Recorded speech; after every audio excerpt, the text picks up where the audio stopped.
Bonjour à tous, bonjour Sylvie Bitterlin. Bonjour. Vous êtes la fondatrice, l'animatrice, la comédienne de la compagnie Le Passeur. Est-ce que vous pouvez nous présenter votre compagnie en quelques mots, s'il vous plaît ? Oui, bien sûr, avec grand plaisir.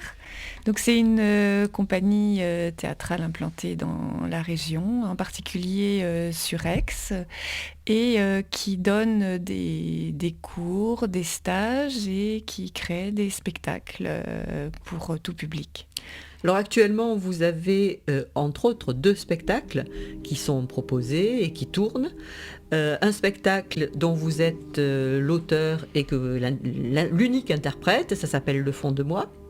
Alors est-ce que vous pouvez nous en parler un petit peu de ce fond de vous ?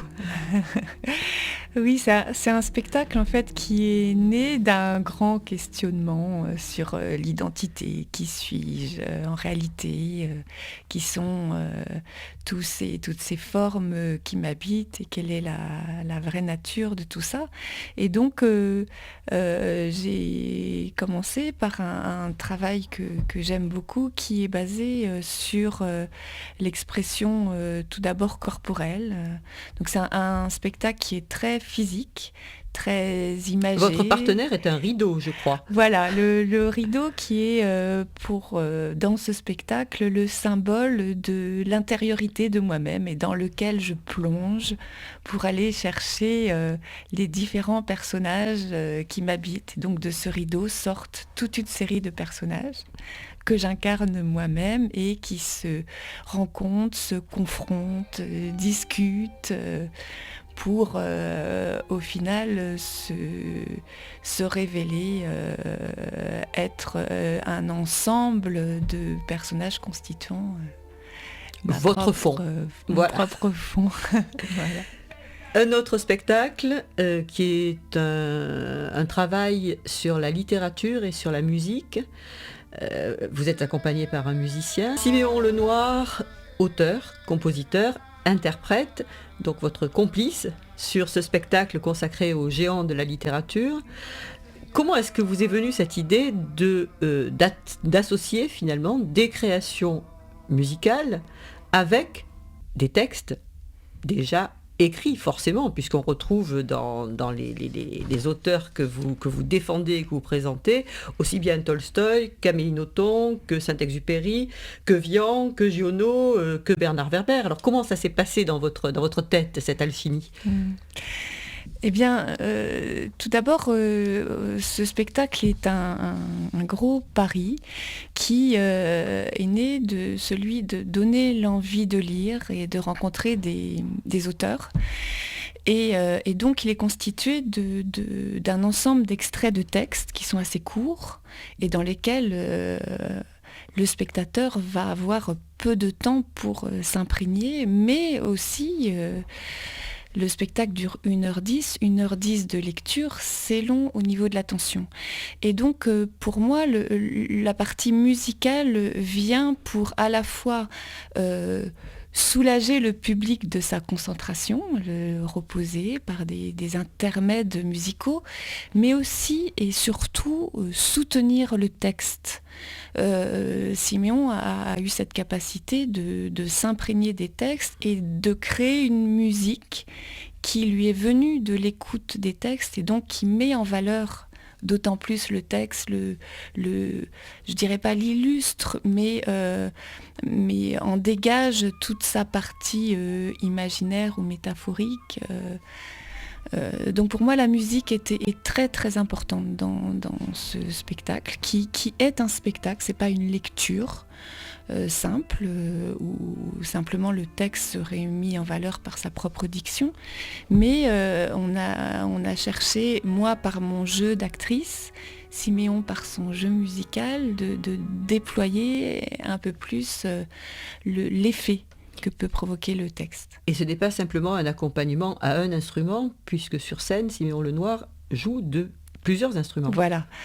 C'était aussi ma quête quand j'ai cherché un musicien. J'avais l'idée que aussi plusieurs instruments seraient intéressants pour justement déployer un univers particulier. Et Siméon a cette faculté de jouer de plusieurs instruments, guitare, piano, percussion, flûte, et surtout il chante. Et il est capable de faire de tous ces instruments à la fois. Il a un stand où tous ces instruments sont autour de lui et il peut très bien jouer du piano tout en jouant de la batterie et chanter. Et donc par moments tous ces instruments se mélangent, par un moment il en choisit un seul.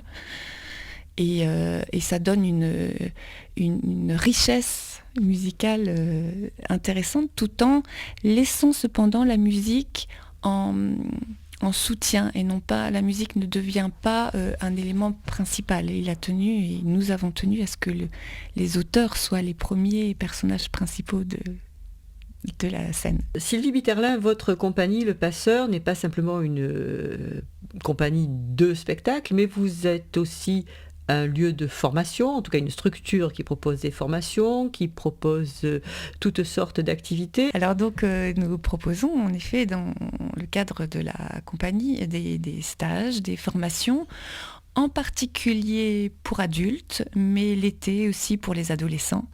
Et dans la particularité et tout le travail du corps.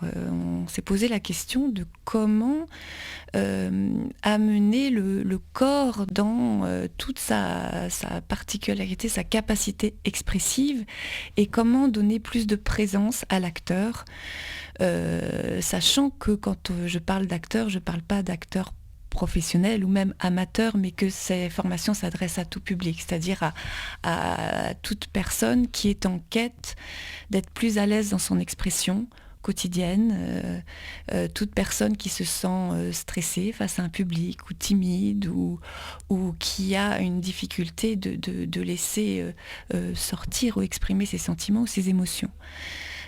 Donc la plupart de nos formations et stages se passent sur Aix, mais nous vadrouillons un petit peu partout en France. Là, je vais ce week-end à Nîmes, ensuite je vais à Auch, à Toulouse. On est aussi à Annecy, à Paris. On propose aussi donc des stages avec les thèmes particuliers du clown ou du masque expressif ou du masque neutre ou de la lecture de contes, qui sont tous des formes théâtrales qui demandent un investissement corporel.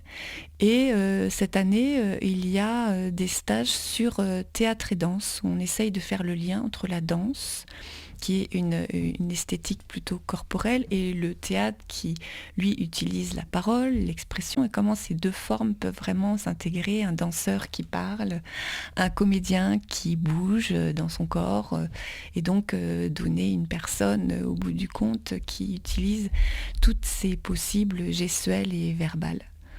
De toute façon, c'est un appel à la communication et un soutien à la communication entre les êtres, finalement, tout ça. Oui, bien sûr, et on est toujours un peu étriqué dans nos corps, bien un sûr. Peu en retenue, surtout que le quotidien nous force à une gestuelle très conventionnée et très sociale, mais qui ne correspond pas forcément à nos propres envies de gestuelle. J'attends.